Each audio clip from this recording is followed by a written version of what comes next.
Pendapatan nasional adalah nilai total output akhir suatu negara dari semua barang dan jasa yang baru diproduksi dalam satu tahun. Pencatatan pendapatan nasional merupakan sistem pembukaan yang digunakan pemerintah untuk mengukur tingkat kegiatan ekonomi negara dalam periode waktu tertentu. Catatan akuntansi seperti ini mencakup data mengenai total pendapatan yang diperoleh perusahaan domestik, upah yang dibayarkan kepada pekerja asing dan domestik, dan jumlah yang menghabiskan untuk pajak penjualan dan pendapatan oleh perusahaan dan individu yang tinggal di negara tersebut. 1. Pendekatan produksi atau production approach. Squad. Pendekatan yang pertama adalah pendekatan produksi. Nah, pendekatan ini menekankan pada kegiatan yang menciptakan nilai tambah atau value added. Maka dari itu, perhitungan hanya mencakup perhitungan nilai tambah pada sektor produksi. Perhitungan pendapatan nasional dengan pendekatan produksi dapat dihitung dengan menggunakan rumus sebagai berikut. Pembahasannya adalah sama dengan buka kurung Q1 dikali P1 tutup kurung ditambah buka kurung Q2 dikali P2 tutup kurung ditambah buka kurung Q3 dikali P3 tutup kurung ditambah titik ditambah buka kurung Q N X P N tutup kurung keterangan Y sama dengan pendapatan nasional, PI harga barang ke 1, PN sama dengan harga barang ke N, Q1 sama dengan jenis barang ke 1, QN sama dengan barang ke N. Pendekatan pendapatan atau income approach. Pendekatan kedua yang digunakan untuk menghitung pendapatan nasional adalah pendekatan pendapatan. Berdasarkan pendapatan nasional dihitung dengan menjumlahkan seluruh pendapatan yang diterima masyarakat atau faktor produksi sebagai balas jasa yang mereka terima dalam proses produksi meliputi 1. Upah atau gaji bisa dimaksud dengan W, yaitu balas jasa pemilik tenaga kerja. Yang kedua, sewa atau yang dimaksud dengan R, yaitu balas jasa pemilik tanah. Yang ketiga, bunga atau yang dimaksud dengan I, yaitu balas jasa pemilik modal.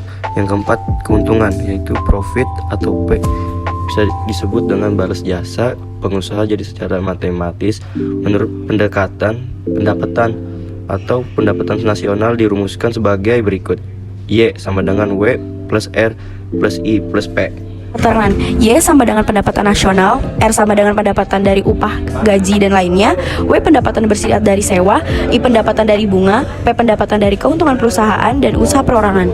Dihitung dengan cara menjumlahkan permintaan akhir dari para pelaku ekonomi, konsumen, produsen, dan pemerintah dalam satu negara, meliputi pengeluaran konsumsi rumah tangga, konsumsi investasi domestik bruto investment, pengeluaran konsumsi pemerintah, government expenditure, ekspor neto atau nilai ekspor dikurangi impor, secara matematis ditulis sebagai berikut. Keterangan Y sama dengan pendapatan nasional, C sama dengan consumption atau disebut konsumsi rumah tangga, I sama dengan investment atau investasi, Y sama dengan government expenditure atau disebut pengeluaran pemerintah, X sama dengan ekspor, M sama dengan impor.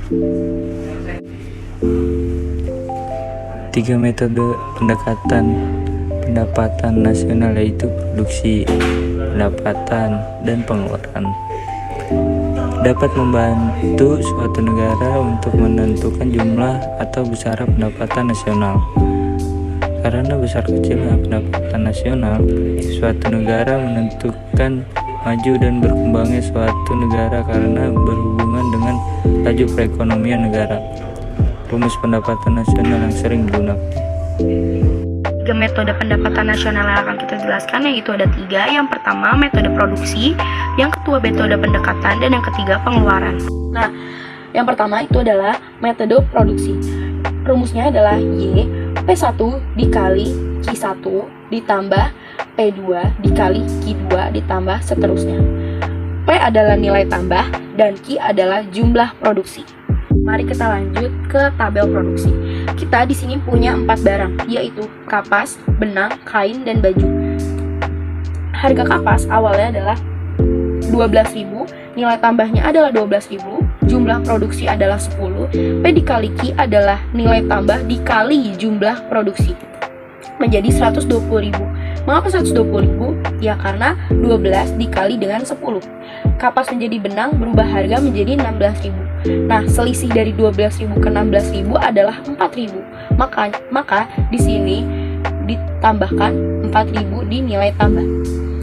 Jumlah produksinya tetap. Jadi 4.000 ditambah 10 adalah 40.000. Dari benang menjadi kain, berubah lagi harganya menjadi 26.000.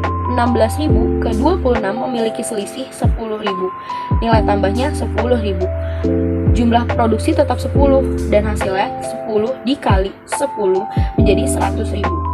Kain menjadi baju yaitu sudah menjadi 50.000. Selisih dari 26.000 ke 50.000 itu adalah 24.000. Produksinya tetap 10.000, maka 24.000 dikali 10 menjadi 240.000. Nah, di sini kita lihat dari rumusnya, karena ini terus berjalan, kan gak mungkin kalau kita bikinnya satu-satu itu terlalu panjang. Jadi aku bikin contohnya ini dengan table dan yang membuat kalian mudah mengerti.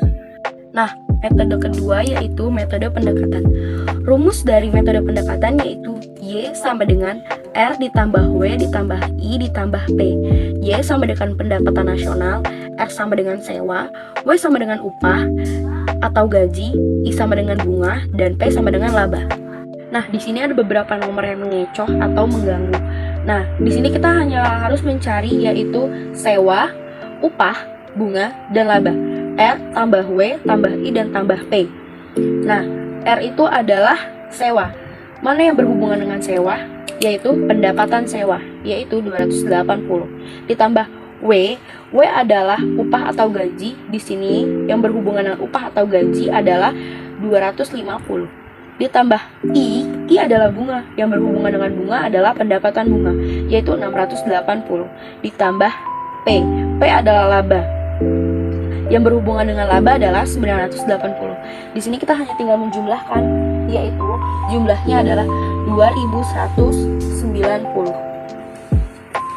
Kita masuk ke metode yang ketiga yaitu metode pengeluaran. Rumusnya adalah Y sama dengan C ditambah I ditambah G ditambah X dikurang M. C sama dengan konsumsi, E sama dengan investasi, G sama dengan pemerintah, X sama dengan ekspor, M sama dengan impor. Mari kita lanjut ke contoh soal. Contoh soalnya masih sama ya sama yang dari metode pendekatan tadi, cuma bedanya kita harus mencari pendapatan pengeluaran, yaitu rumusnya Y sama dengan C ditambah 1 ditambah G ditambah X dikurangin M.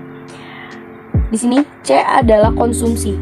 Sama kayak tadi yang kita harus hanya mencari yang ada di dalam rumus. Kalau misalkan nggak ada di dalam rumus berarti itu hanya nomor pengganggu. Nah, C ini adalah konsumsi. Konsumsi itu adalah 800 ditambah I sama dengan investasi. Investasi adalah 600 dan ditambah dengan G adalah pemerintah atau pengeluaran pemerintah yaitu 620 ditambah X adalah ekspor yaitu 200 dan M dikurang M adalah impor. Impor sendiri itu adalah 500. Nah, tinggal kita jabarin aja di sini. Totalnya yaitu adalah 1720. Selesai. To make those rainbows in my mind when I think of you sometime, and I want to spend some time with you, just the two of us.